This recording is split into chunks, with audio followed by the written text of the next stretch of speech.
आरो बे हा होनायनि बेलायाव सोरबा माने पार्टिनि लालायनानै सोरबा बिपिएफ इउपिपिएल सोरबा कंग्रेस बिजेपि होनलायनानै बे हानि रानलायनाय खुनु खोथा गैया। नागरिकआ नागरिक बे जायखि फैया मानो सरकारा नागरिकखौ नागरिक बायदि होनांगौ। गावजों गावल' मोसा जालायनानै मालायजों दाउसा जालाङोबा बे जाथिया बेसेबां आवगायलांगोन होनबालाय। मालायफ्रा अखाफोराव सहैबाय, चन्द्रायना दाख्लै अखाफोराव सहैबाय, जों बे ओनसोलनिफ्रायबो अखाफोराव थांनायनि बेबस्थाखौ जोंबो खालामनांगौ। दिनै दुलाराय बर' फरायसा आफादा दिनै दंफायो बे सरकाराव।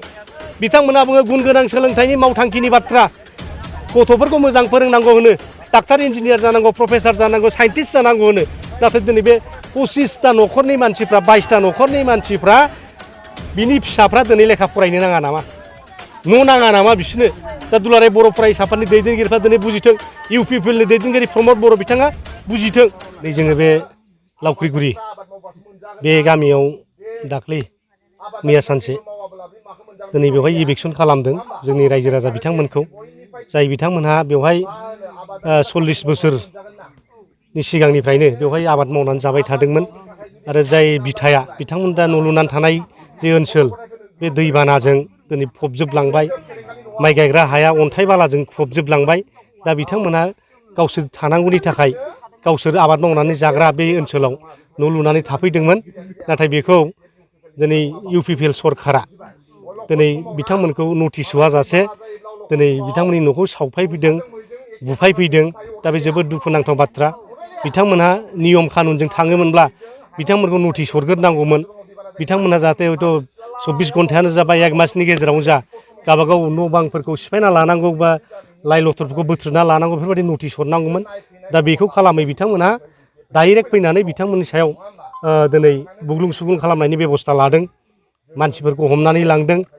दा बेवहाय जाय बिथांमोनहा दिनैहाय 40 बोसोरनिफ्राय बेवहाय थाबोनानै दं, बिथांमोनहा बे हारिनि मोनथाया अलरेडि दंखायो। जिहेतु फरेस्ट डुवेलार्स एक्टआव बुंदों जे जाय मानसिफ्रा ट्राइबेल्सफ्रा जायफ्रा माने बे 25 बोसोरसिम रायजो जादों बिसोरनि थाखाय हा होखानांगौ। दा बेहाय जुदि 1990निफ्राय बिथांमोनहा हादान सिफायनानै बेवहाय आबाद मावनानै जाबाय थादोंब्ला दिनै 34 बोसोरनि बारा जाबाय, 34 इयार्सनि बारा जाबाय।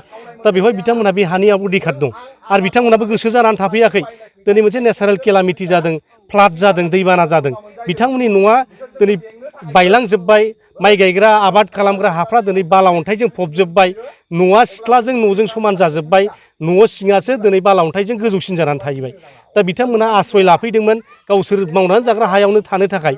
नाथाय बेबादि समावबो बिथांमोनहा थानायनि बेबस्था खालामना होनो नागारै बिथांमोननि सायाव अयथासार खालामनाया जोबोद दुखुनांथाव।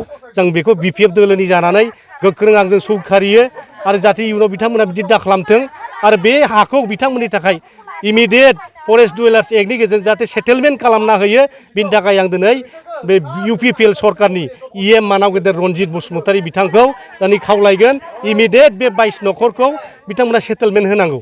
आरो बे हा होनायनि बेलायाव सोरबा माने पार्टिनि लालायनानै सोरबा बिपिएफ इउपिपिएल सोरबा कंग्रेस बिजेपि होनलायनानै बे हानि रानलायनाय खुनु खोथा गैया। बेवहाय नागरिकआ नागरिक बे जायखि फैया मानो सरकारा नागरिकखौ नागरिक बायदि होनांगौ। हानि मोनथाया बयहाबो दङ, पार्टिजों खोथा गैया बेहा। दा बिथाङा बुंदों मैया 22 करा गासिबो माने बिपिएफनि मानसिफोर गोजा, सोरबा खाम्फा बरगयारिया थिनहरदों, बिदिनो खोथा नङा। नों बिपदआव गोलैनाय मानसिखौ गासिबो हेफाजाब होनांगोन, बेसो सरकारनि दायित्व'। दा बेबादि मानसिखौ क्लासिफिकेसन खालामनाय, बर' जाथिनि गेजेरावनो बिपिएफ इउपिपिएल मोनसे समाज खालामनो नागिरनाया दिनै दुखुनांथाव। बे पलिटिक्सखौ ससियेलाइजेसन खालामनो नाङा, ससियेलाव लांनो नाङा बेखौ। नाथाय दिनै समाजावबो माबा गावबुरा बानायनायावबो इउपिपिएल बिपिएफ, हा राननायावबो इउपिपिएल बिपिएफ जुदि बिदि खालामोबा बर' जाथिया बेसेबां आवगायलांनो हाबावगोन फालाय। दा बेबादि गावजों गावल' मोसा जालायनानै मालायजों दाउसा जालाङोबा बे जाथिया बेसेबां आवगायलांगोन होनबालाय। मालायफ्रा अखाफोराव सहैबाय, चन्द्रायना दाख्लै अखाफोराव सहैबाय, जों बे ओनसोलनिफ्रायबो अखाफोराव थांनायनि बेबस्थाखौ जोंबो खालामनांगोन ना। दा बेवहाय बे 22 घर बा 23 घर बा 50 घर मानसियानो जाथों, न' बां गैयाबा गावनि गथ'खौ बहा लेखा फोरोंगोन। दिनै दुलाराय बर' फरायसा आफादा दिनै दंफायो बे सरकाराव। बिथांमोना बुङो गुन गोनां सोलोंथाइनि मावथांखिनि बाथ्रा, गथ'फोरखौ मोजां फोरोंनांगौ होनो, डाक्टार इन्जिनियार जानांगौ, प्रफेसार जानांगौ, साइन्टिस्ट जानांगौ होनो। नाथाय दिनै बे 25टा न'खरनि मानसिफ्रा 22टा न'खरनि मानसिफ्रा बिनि फिसाफ्रा दिनै लेखा फरायनो नाङा नामा? न' नाङा नामा बिसोरनो? दा दुलाराय बर' फरायसा आफादनि दैदेनगिरिफ्रा दिनै बुजिथों, इउपिपिएलनि दैदेनगिरि प्रमद बर' बिथाङा बुजिथों। जों बेखौ दिनै धिक्कार होयो।